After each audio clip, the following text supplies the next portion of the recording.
큰일 났습니다. 태호가 체포되었는데요. 최숙현과 염전무가 파놓은 함정에 완전 말려든 것 같습니다. 가지 많은 나무에 바람 잘 날 없다고 하는데요. 눈물이 마를 날이 없던 효심이가 이제는 좀 행복해지려나 했는데 또다시 태호와 위기를 맞게 되었습니다. 티격티격 알콩달콩하는 효심이와 태호. 보기만 해도 입가에 미소가 지어지고 웃음이 나는 두 사람입니다.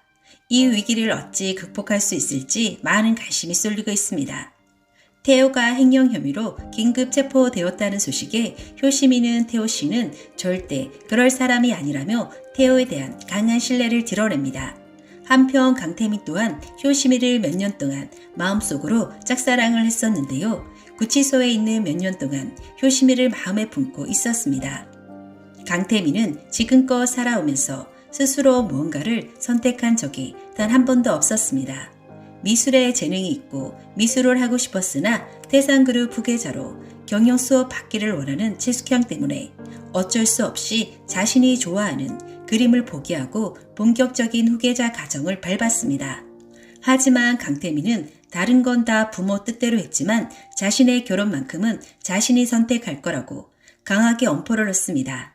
하지만 작은 아버지인 강준범과 서민정의 사고에 아버지가 연루되어 있다는 사실을 알게 되면서 이 또한 쉬워 보이지는 않습니다. TV 라이브 최 회장도 알고 보면 욕망덩어리인 인간인데요. 태산그룹을 자신의 손에 넣기 위해 자신의 딸 최수경을 강태민이와 결혼시키려고 태호 아버지 강준범과 어머니 서민정의 교통사고를 재치제하며 태산을 압박하기 시작합니다. 이에 최수경도 함께 동조하면서 강태민을 강하게 압박합니다. 결국 강태민은 그토록 사랑하는 효심이를 태산그룹과 아버지로 인해 눈물을 머금고 포기를 하게 됩니다. 강태민이 최수경에게 결혼을 하자고 하면서 이 한마디를 던집니다. 우리가 결혼을 한다고 해서 내 마음까지는 당신이 가질 수 없다. 당신은 결혼하는 것으로 만족해야 할 것이다 라고 말이죠. 그런데 최수경은 결혼하면 달라질 것이라고 판단을 한 걸까요? 강태민이 결혼을 하자는 말에 그런 이야기는 이미 귀에 들어오지도 않았을 것입니다. 역시나 둘은 신혼 첫날부터 각자의 침대를 쓰게 되고 강태민은 집에 들어오는 것이 너무 싫어 사무실에서 밤을 새우고 최수경과는 눈도 마주치지 않습니다. 콧대 높던 최수경의 자존심은 바닥을 치게 됩니다. 그런데 드디어 폭발하는 순간이 찾아오게 됩니다. 자신과의 결혼 반지는 끼지도 않던 강태민이 책상 서랍에 효심이에게 주려던 반지를 고이 보관하고 있었던 건데요. 누가 봐도 정말 화가 날 수밖에 없는 상황일 것입니다. 결국 최수경은 짐을 챙겨 친정으로 돌아가게 되고 이것으로 둘은 파국을 맞게 됩니다. 그런데 이게 무슨 일일까요? 종로에서 밥 먹고 한강에서 눈을 긴다 라는 속담이 있습니다.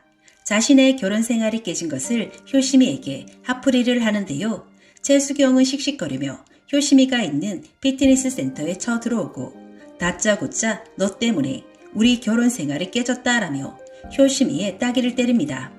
그러나 이 순간 정말 통쾌한 일이 벌어집니다. 그동안 효심이가 자신을 희생해가며 남들에게 맞추어 사는 모습에 고구마를 몇 개 먹은 듯 많은 분들이 답답했을 텐데요. 효심이도 당하고만 있지 않았던 것입니다. 있는 힘껏 최수경 아나운서의 싸대기를 날립니다. 요즘 현실의 많은 것들이 답답했었는데 너무 통쾌한 장면이었습니다. 36화 예고편을 보면 강태민이 최수경이 효심이를 찾아가 행패를 부린 것을 알고 효심이를 찾아와 사과를 합니다. 효심이는 이 사과보다는 태호가 체포된 것에 대해 강태민에게 강하게 화를 내는데요. 태호 씨는 절대 비리를 저지를 그럴 사람이 아니다. 그러자 강태민은 그것은 법이 알아서 판단을 할 거다 라고 맞받아칩니다.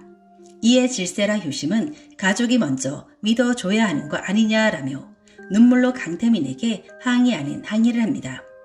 강태민은 정말 강태호가 자신의 어머니 장숙향이 파놓은 함정에 빠진 것을 모르는 걸까요?